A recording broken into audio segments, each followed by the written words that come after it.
So we're going to start out with all of our ingredients, and the ingredients will be in the description box below along with the recipe. So I am getting together all the things that is needed for this French toast. Now, of course, everyone has a recipe on how to make the traditional French toast, but this one has a little bit of a twist, and I hope you enjoy it. So, of course, we're going to have our sugar, and I also have some half and half that I'm using. I'm going to use about 1 cup, and I'm going ahead and just pour it into the bowl here. And once you pour your 1 cup of half and half, then I'm also going to use about a good 3/4 cups of some coffee creamer, and this is hazelnut. The two with the half and half and this hazelnut creamer gives it such depth flavor. I believe that it makes the French toast taste so good. So I add that creamer in there, and of course this is optional. I'm going to also add about a half a teaspoon of this very concentrated vanilla, along with about 1/4 teaspoon of butter flavoring. Now, of course, you can omit the butter flavoring, but I just kind of think that it gives the French toast a really nice flavor. It just makes it taste very rich.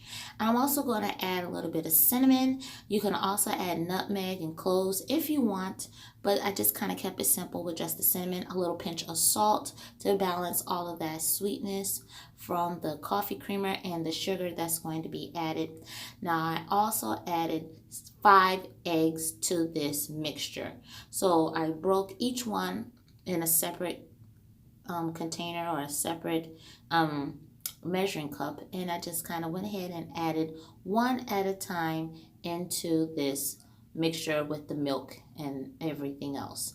So once you add all of your eggs and get them all together inside of there, then you want to go ahead and just kind of mix this up or whisk this up really well, because you do not want any of that separation of the egg and the creamer.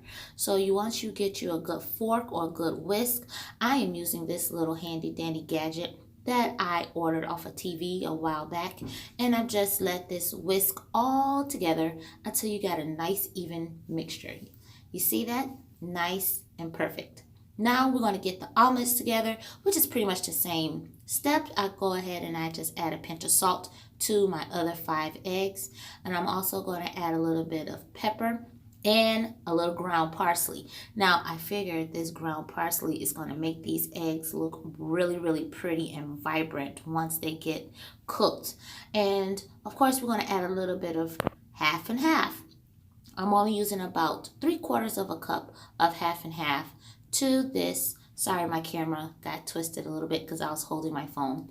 But we're going to add just about 1/4 cup of the eggs, and we're going to go ahead and just mix this all up. So now that we have our cheese and we have our egg mixtures for both the French toast and for the omelets, it's time to get our skillets and everything together. Now, of course, this French toast is going to have a very nice flavorful syrup to go on top of it.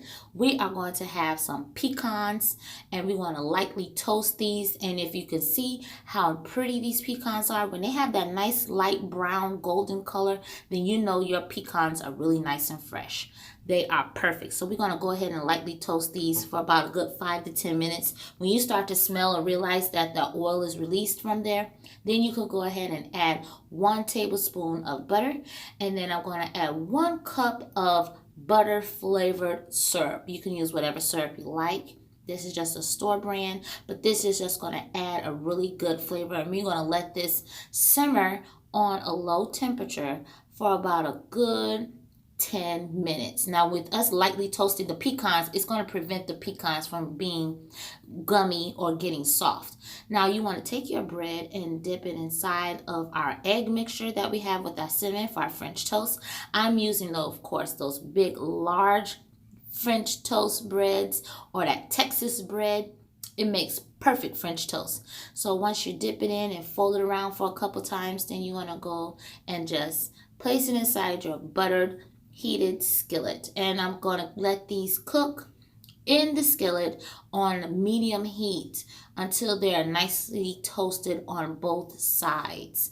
And these French toasts are going to come out so good. Now, when you're dipping your bread, of course, you want to make sure you don't let it sit inside the milk mixture too long because you don't want your bread to end up being soggy in the middle.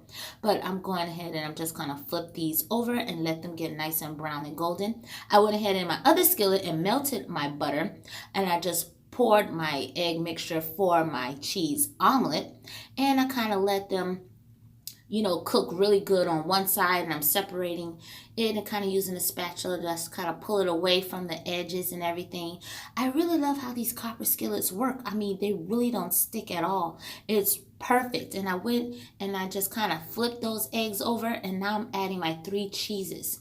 Now my 3 cheeses are whatever you want them to be, but I'm using a medium cheddar, a little parmesan, and a little bit of the Monterey Jack. Now, our French toasts are still cooking slightly, and the eggs and everything cooked nicely. My bacon, of course, I had that going inside of the air fryer, and I got them all nice and crispy. And then you're ready to plate after about a good 10 to 15 minutes. This dish is so simple. It is perfect. They were a little bit hot when I pulled them off the plate there. And then you want to take your nice, warm, buttery pecan syrup and pour it right over your French toast. Don't that look so beautiful? It's simple, it's easy, it's delicious. I believe your family will love this. On Christmas morning, hey, make some French toast. Make a nice omelet and have your meat on the side. I hope you really enjoyed this video. Please click like, share, subscribe, and you all have a great and blessed day.